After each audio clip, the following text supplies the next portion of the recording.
నిన్న మనం fish amino acid చేసాము. అంటే ఫిష్ వేస్టేజ్ జాగీ పౌడర్ మిక్స్ చేసి ఫిష్ అమినో యాసిడ్ చేసి క్లోజ్ చేసి ఇట్లా రాళ్ళు వేసి పెట్టేసాము గ్యాస్ బయట రాకుండా ఉండడానికి.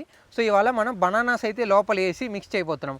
ఎందుకంటే బనానాలో మనకి పొటాష్ న్యాచురల్గా ఉంటుంది కాబట్టి సో తొందరగా ఫర్మెంటేషన్ అవ్వడానికి కూడా మనకి చాలా హెల్ప్ఫుల్ ఉంటుంది. సో పదండి వెళ్ళి చేసేద్దాం. సో బనానాస్ వచ్చి ఇట్లా కొంచెం పాత బనానానే తీసుకున్నా. సో ఈ స్కిన్ వేయొద్దు, స్కిన్లో కూడా పొటాష్ ఉంటుంది కానీ స్కిన్ లేక ఇట్లా బనానాస్ మాత్రం వేయాలి. సో లోపల వేసినప్పుడు దీంట్లో వచ్చి న్యాచురల్ మనకి పొటాష్ ఉంటుంది కాబట్టి సో మనం మొత్తం అయితే ఇది ఒలిచేస్తున్నాను స్కిన్ వేయకుండా.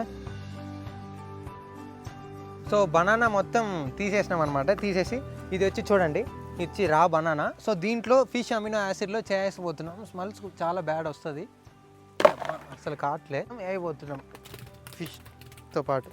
సో ఇది వేసేస్తే మనకి తొందరగా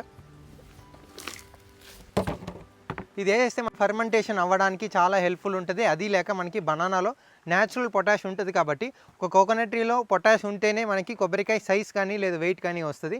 సో అందుకనే మనం బనానా అయితే దీంట్లో యాడ్ చేసాం. సో బనానా యాడ్ చేయడం వల్ల మనకి తొందరగా ఫర్మెంటేషన్ అవుతుంది కాబట్టి మనకి తొందరగా ఇంకా ఎక్కువ మంచిగా మనకి ఫిష్ అమినో యాసిడ్ అయితే దిగుతుంది అనమాట. సో ఈ స్టెప్స్ని ఫాలో చేసుకొని రెండో రోజు అయితే నేను ఈ మెథడ్ని ఫాలో చేస్తున్నాను.